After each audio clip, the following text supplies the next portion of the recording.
Czołem! Dzisiaj Wam pokażę, co zmieniłem na dzień dobry w karabinie, który teraz używam do sportu, do trzygana. Jest to Bushmaster 16 cali lufa, więc lecimy.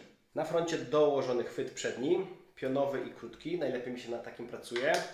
Wymieniony kompensator, to jest od Strike Industries J-Comp od Spec Shopa. Mam go też na innym karabinie, bardzo dobrze się spisuje, tani i dobry. Idąc dalej, założony oczywiście kolimator. Wymieniony spust, przełożyłem go z innego karabinu, jest to ATG, fajnie się spisuje, w miarę miękko chodzi, nie wiem czy to jest jeszcze ostateczna wersja. Rączka przeładowania wymieniona radiana, chodzi jak masełko. I to chyba wszystko na ten moment. W planach jeszcze oczywiście do dołożenia lejek i wymiana buffera, nie wiem co ze spustem. Zobaczymy. Dajcie znać w komentarzach, co Wy najczęściej wymieniacie w swoich karabinach, no i czy grzebiecie, czy nie.